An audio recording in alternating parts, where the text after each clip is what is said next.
Welcome to Johnny Gould's Jewish State. Now, your support by donations or leaving reviews at Apple Podcasts, sharing on Facebook, subscribing at SoundCloud and Spotify, they really make all the difference. Thank you so much for your support and spreading the word. Now, my guest today is the self-styled opposition leader of Jordan. He's certainly become disentangled from his country. He lives in exile in the London area, not welcome back home, not least by his own father. Jordan's government, the Hashemite kingdom, is the largest, most ruthless, and most vicious oppressor of the Palestinian people. Why, if you are so concerned with the Palestinians, Mr. Corbyn, why are you flying all the way at your party's own expense, first class, to meet the Prime Minister of the government that oppresses, tortures, jails, and kills Palestinians? Mr. Corbyn, you are a hypocrite, and I'm not afraid to say he's definitely more motivated by hatred for the Jews than any love for the Palestinians. Unless he shows us otherwise, then we'll believe it.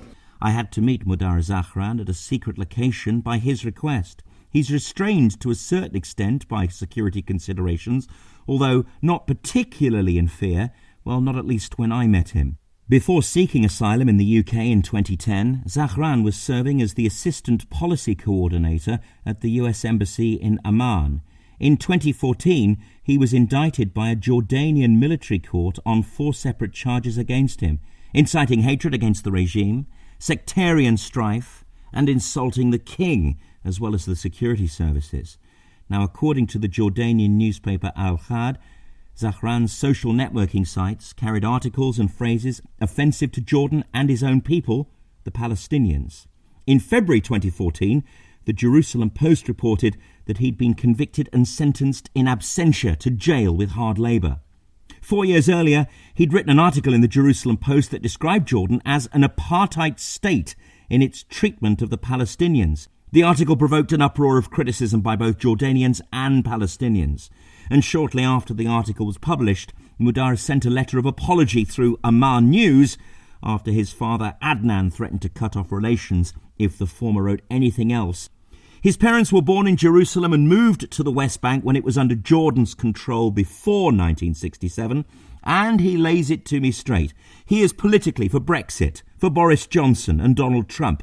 He told me the royal family were now on side, and even Prince Charles was told so. His behaviour to the American president had changed. In between Trump's 2 visits to London, I was reliably informed.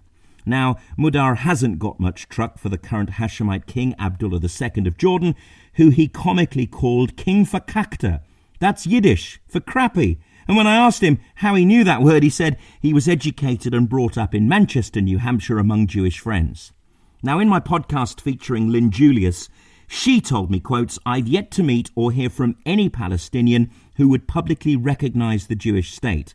Lynn will still be waiting after listening to this. And while stopping short of dropping the Palestinian rights of return to Israel, Zahran insists that most Jordanians of Palestinian descent aren't concerned with the right of return and that both sides should negotiate over what the right of return should look like. He says with him at the helm, Jordan and Israel can become, as America is to Canada, a giant democratic area of free trade and cultural integration between the two nations. He says the peace deal with the Hashemite kingdom isn't real. Jordan's state-controlled media broadcasts regular anti-Semitic and jihadist messages more akin to ISIS than genuine peace with Israel. The peace is secured only, Mudar says, as they couldn't possibly defeat the Jewish state. So, can a more honest and thorough peace be negotiated with a new regime with him at the helm? Does Israel care about how their peace partners behave internally as long as it's reasonably secure? Wouldn't, as Yaakov Perry, the ex-head of Shin Bet, told me in our podcast, a divorce with the Palestinians be better than a peace deal between countries who declare similar values? Now, more than one person has told me Mudar's not credible, nor is his so-called opposition movement. But nevertheless, he has been published multiple times. He's got up the noses of a dictator from a fairly vaunted social position. So here I am asking you to make up your own mind about what's at the very least a different and distinct voice from the Palestinian Jordanian world. Here is Mudar Zahran, Secretary General of the Jordanian Opposition Coalition. Mudar, you made a very important point just as we launched this conversation before we put the tape on, which is that a lot of Jews, a lot of Israelis don't actually know what Palestinians want. As a Palestinian, tell us what you want. Well, first of all, I agree with your statement that the Israeli and the Zionist public have no clue what the Palestinians actually want. You keep hearing to the so-called leadership like Abbas and the late Arafat and what they want, and media always says the Palestinians want XYZ. They never say it's Abbas who wants XYZ. Well, majority of the Palestinians, and I can say this authoritatively, most of them, depends on the location, the Palestinian majority, which is in Jordan, 6.2 million Jordanians of Palestinian heritage, according to a WikiLeaks cable, a U.S. Embassy Jordan cable that was made public by WikiLeaks, most of them, or actually it says all of them, want civil rights in Jordan, and they're not interested in the right of return. That's for the Palestinians in Jordan, and that's most of the Palestinians. The Palestinians in the West Bank, I have a published story with the Jewish Press newspaper.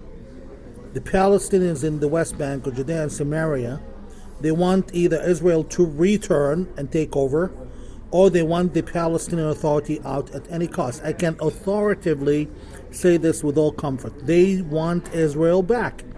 It's common sense.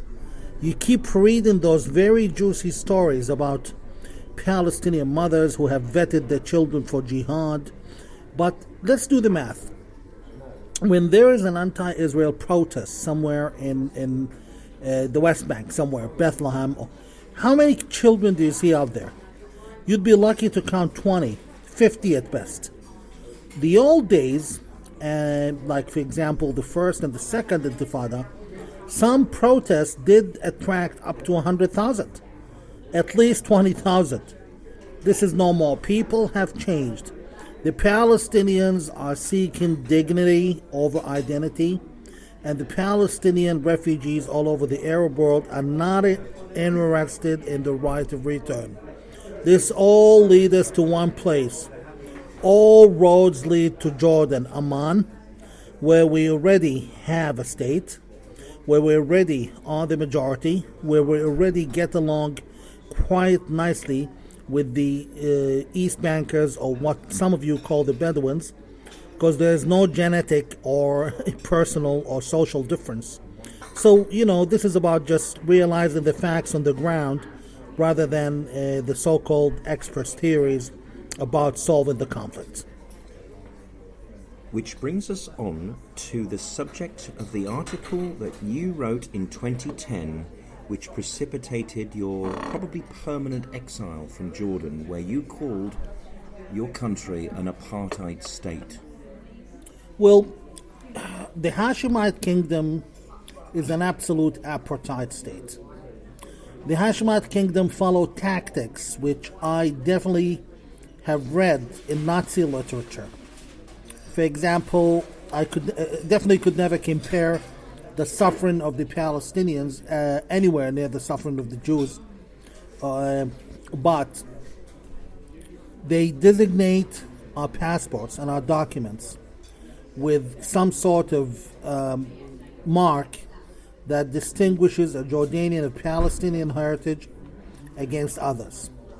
So in Jordan, we're banned from government jobs, state jobs. We are the majority, and we're banned from all of those positions. It's a country that definitely operates it's the only remaining apartheid country in the world. And again, the shocking and mesmerizing segregation tactics that the Hashemites follow in Jordan, it's never covered by the media. This was not the only article. I've written a lot of articles about this, documenting Jordan's king's apartheid policies. But two things must be noted here. That A, I have never received any interest, not an iota of interest from the global media about this particular subject, not an iota of interest about this from any international organization or government, no matter how much that government is critical of Israel.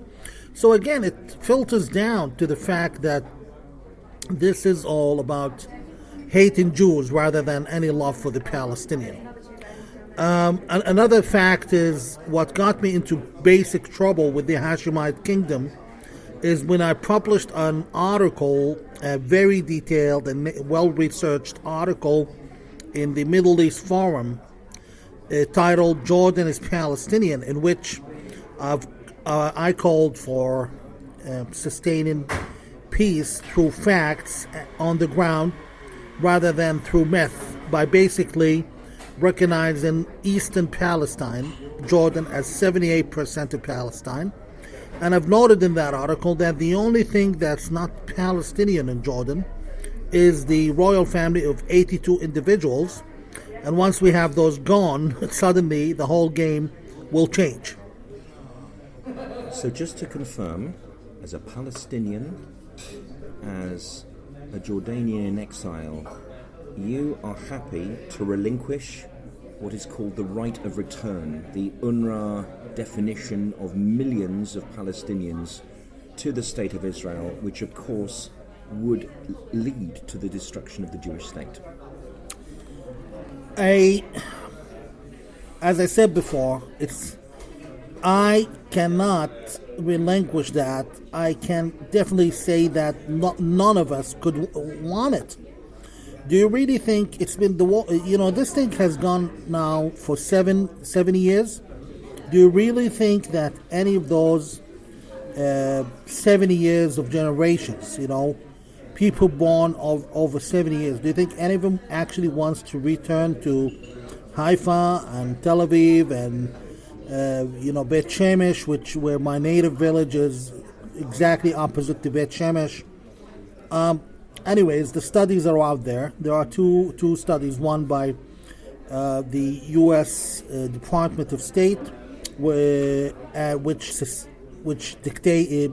states that the Palestinians in Jordan don't want the right of return, and labels that particular cable the Grand Bargain, quote, the Grand Bargain, end quote. You can search it on WikiLeaks website. It states that most Palestinians, or actually all of them, according to the cable, don't want to exercise the right of return. We need to apply some common sense here. The largest similar position to our case was the separation between India and Pakistan. 10 million people immigrated or fled from both sides. Each individual, the Muslims who went to Pakistan and the Hindus who went to India, were automatically recognized as citizens. That's why we don't have a right of return problem on that border anymore.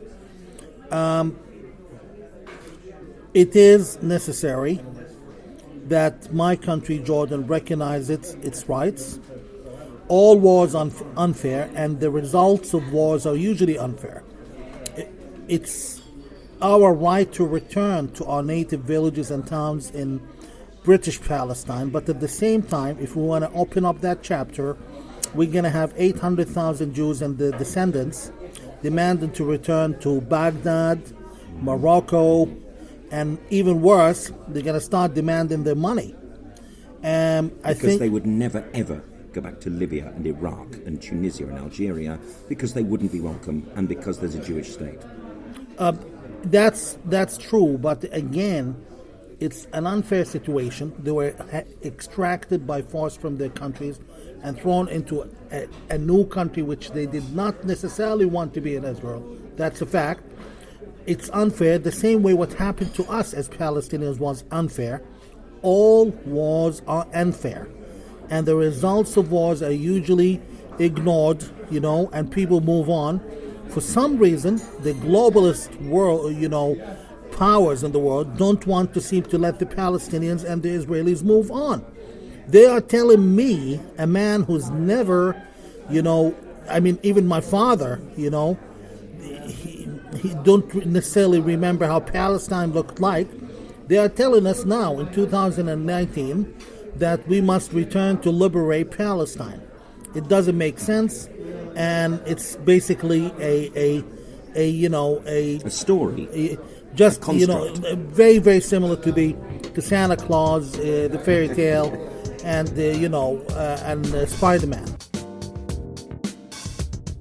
You're listening to Johnny Gould's Jewish State. If you like my regular podcasts, please think about making a donation.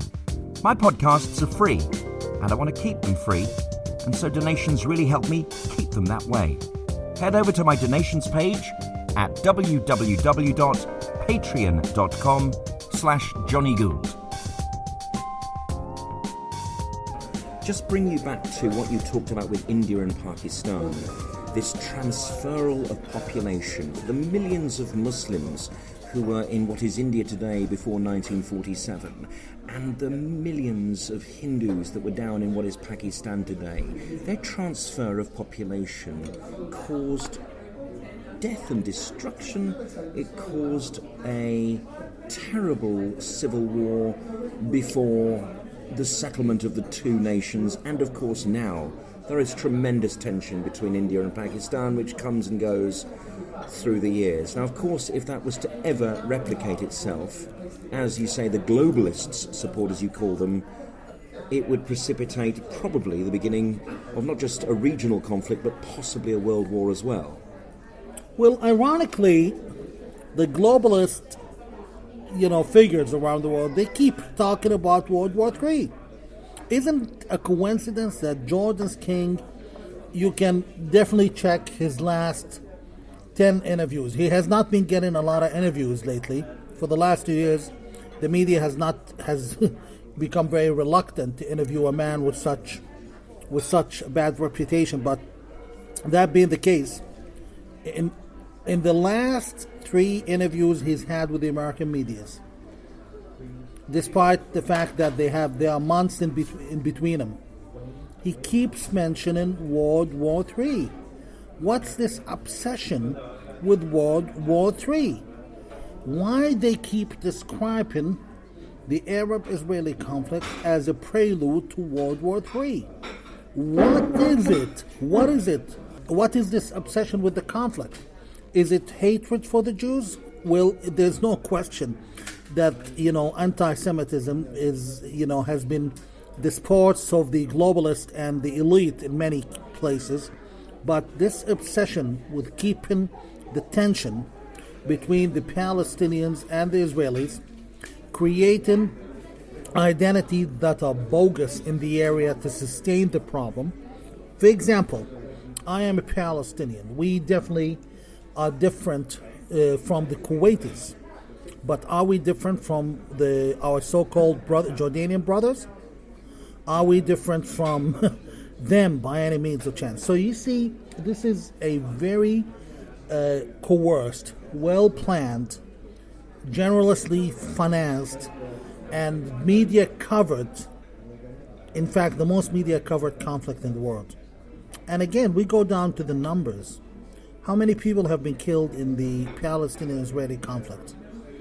I didn't have the exact figure, but is it comparable at all to those killed in Syria or killed in Myanmar or killed in Bosnia? So what makes it? What is it that makes the globalist forces refusing to let go of that conflict at all? It shows that to a great extent we are being used, both of us, Palestinians and Israelis. We are being used as chess pieces to play this forward. So the biggest abruption of this globalist agenda that you refer to was the election of Donald Trump as US president, and perhaps on a lesser scale, an assault on globalism in Europe, the decision of the British people, 52% to 48%, to vote for Brexit.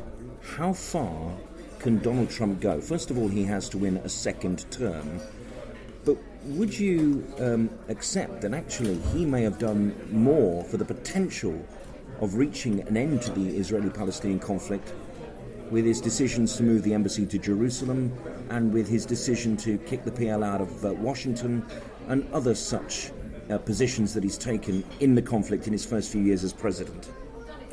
Well, President Trump definitely is the worst thing that has happened to the globalist agenda in more than 100 years.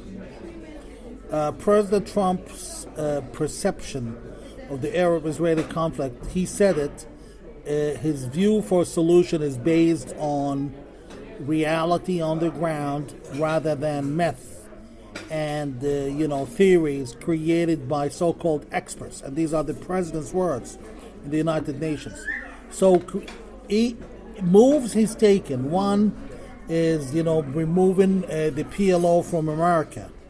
The PLO is an unelected entity. The PLO has been more destructive to the Palestinians than any foreign power, and the PLO has done quite a good number killing Palestinians.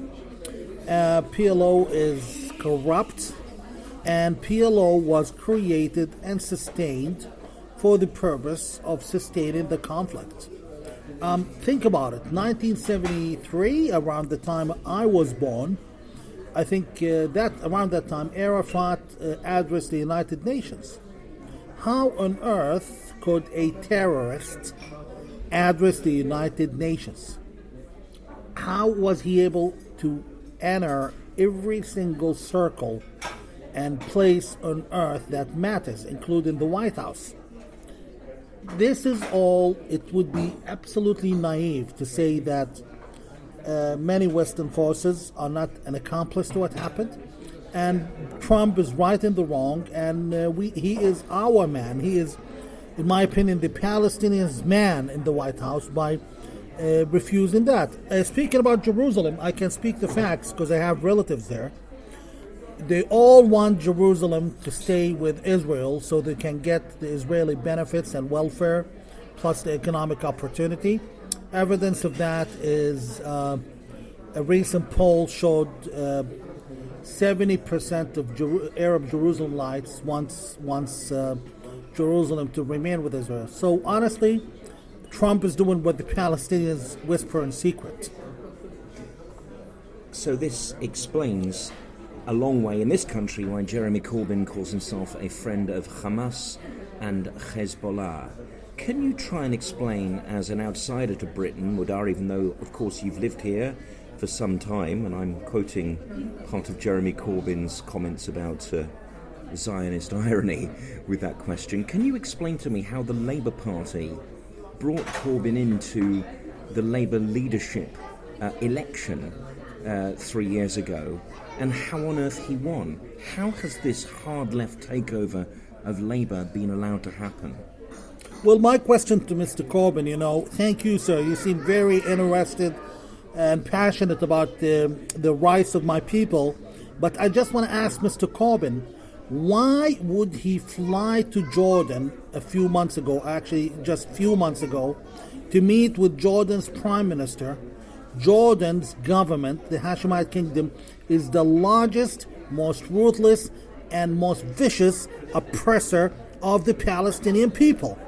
Why, if you are so concerned with the Palestinians, Mr. Corbyn, why are you flying all the way at your party's own expense, first class, to meet the prime minister of the government that oppresses, tortures, jails, and kills Palestinians? Mr. Corbyn, you are a hypocrite, and I'm not afraid to say he's definitely more motivated by hatred for the Jews than any love for the Palestinians. Unless he shows us otherwise, then we'll believe it. How on earth could Mr. Corbyn have any sympathy for Hamas? You realize what Hamas did to my people? You realize how Hamas kills, tortures, people and make some people disappear in Gaza. This shows what exactly is wrong with many in the establishment in the West, and Mr. Corbyn is definitely a poster child for that very wrong. There is a massive digital and electoral fight going on in the so-called Free West, with Corbyn and his cohorts on one side and Trump on the other. They couldn't be more poles apart. So my question is, in this confused world of, post-war lack of conflict, where we attempt to use law, democracy to solve our problems, how are we ever going to achieve peace, the end of this globalist war, as you call it, between Israel and Palestine? How are we ever going to... And will this stop in 100 years, 200 years? When's this going to happen? Well, it won't happen before the regime in Jordan changes. I can't afford to be any diplomatic, not even a little bit with this. The obstacle to this is, what are the biggest problems in the Arab-Israeli conflict? The problems is with the right of return of the refugees, the welfare of the refugees, living well and with dignity and all, and then the issue of Jerusalem. The issue of Jerusalem. How could a foreign king who's not an Israeli, not a Jew, not a Palestinian, not a native to the country, how on earth could he have control over Al-Aqsa Mosque? Once the Hashemite kingdom, the Hashemite 82 member of the Hashemite royal family are expelled from Jordan through peaceful means, no one else would have a mandate over Al-Aqsa, and then we have local Jews and local Arabs of Jerusalem would have to create a joint council that actually organizes affairs in Al-Aqsa and kicks out foreign influence. The Jews don't want to take over Al-Aqsa. The Jews want to just pray by the wall, and as long as no one throws rocks at them, as long as nobody, stabs the gods on the Temple Mount and Al-Aqsa ground, the Hashemites, if they get out of the window, this is fixed. Why? You read the statement from 2015 from the Israeli government itself. I'm reading quote for quote, word for word. They said Jordan's government is an accomplice by incitement and action towards detention on the Temple Mount. So Jordan's regime is a part of the problem. As far as the right of return, most Palestinians, or all of them according to studies, want to stay in their country of residence, Jordan, instead of being sent back home or exercising the right of return. Well, the King of Jordan, even though all of us hold Jordanian passports, keeps telling us that we're not citizens, that we must liberate Palestine. And this is what he officially says. This is what he openly says. Just go check his interviews in Arabic. What his media keeps telling us. What his system, when you apply for a state job in Jordan, they're not shy to tell you you're a Palestinian. These are the words, go find a job in your country. So all of this oppression, which has been overlooked by the media, and even overlooked by, some Israelis and Jews with intense cases of Stockholm Syndrome, all of these problems could get solved once the king is out. And as long as the Hashemites, the small family of 82 individuals, are ruling 78% of Palestine, we will never know peace. There's a window and an opportunity with President Trump in office that if Abdullah is removed through peaceful means, that Trump would definitely help the right person to take over in that country. And I am obviously promoting and advocating my cause, and I want to become Jordan's next president. I have the popularity, I have the fellowship, and I have the merit, and I have the clan's support. My tribe is in excess of 40,000 individuals. So basically, we're going to kick Jordan's king out, like it or not. We're going to win. We're going to kick Jordan's king out through peaceful means. And then on the first day, Jordan will become to Israel what Canada is to the United States. Mark my words. Because of what you say, we are talking in London. You are in exile. You cannot go back to Jordan until that moment that King Fakakta, as you rather amusingly called him when I got in the car,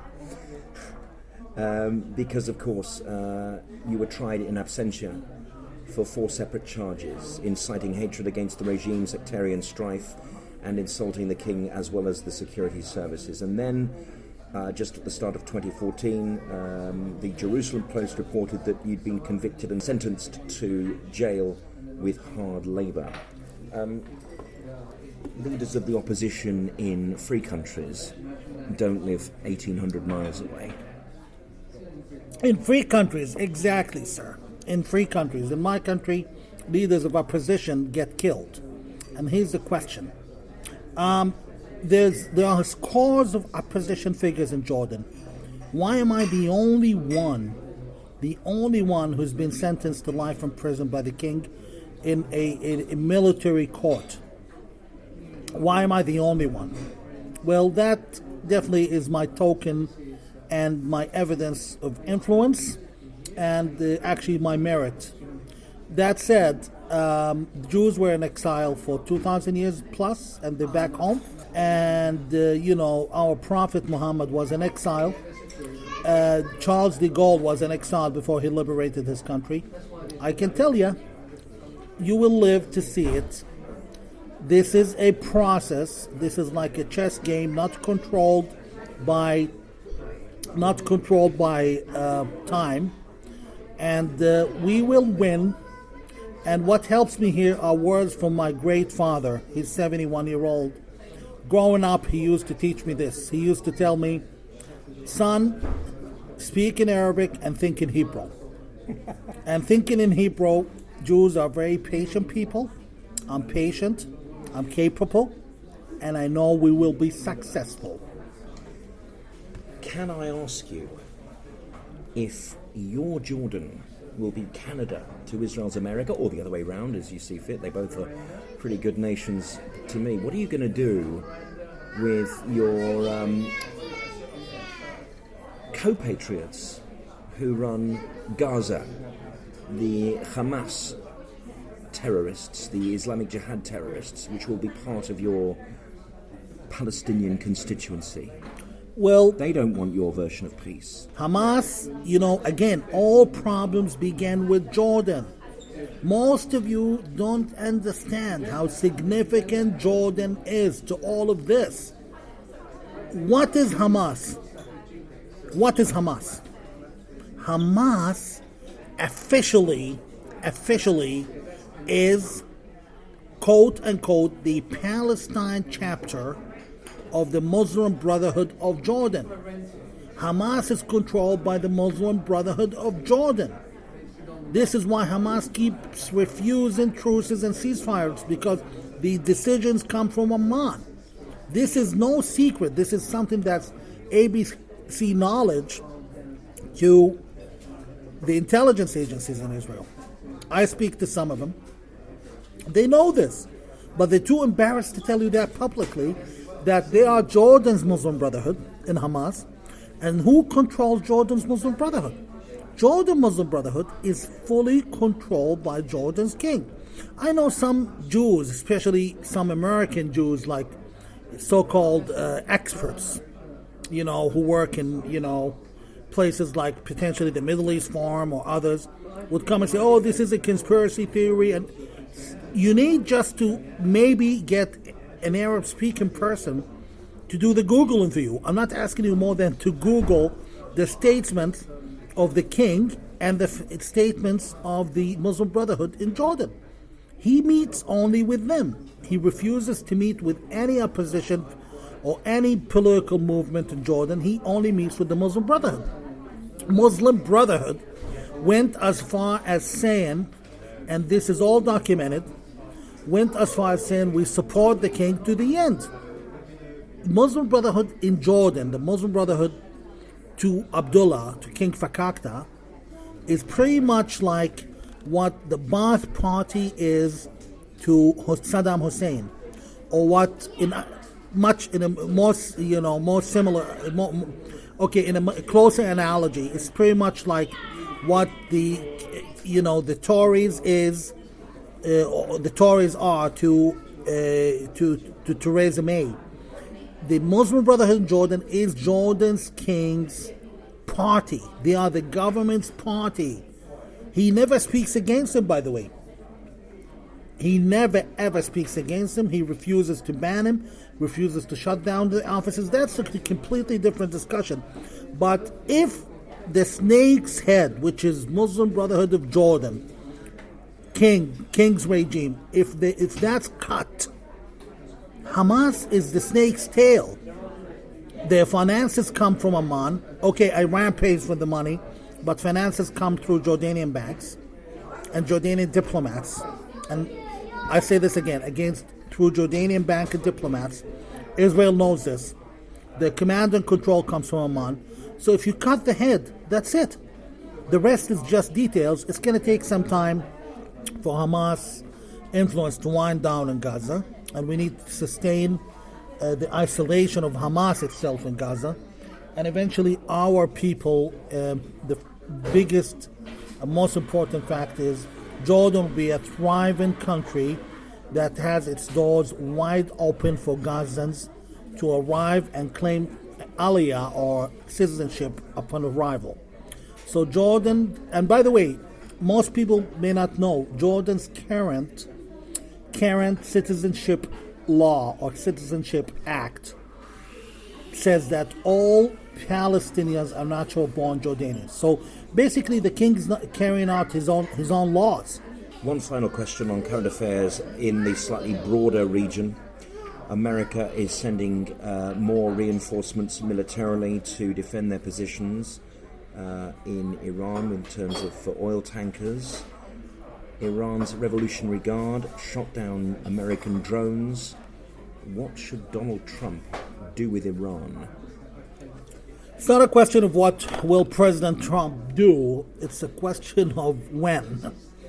There will be, first of all, we're very confident that the president will show Iran who's the boss, to be exact.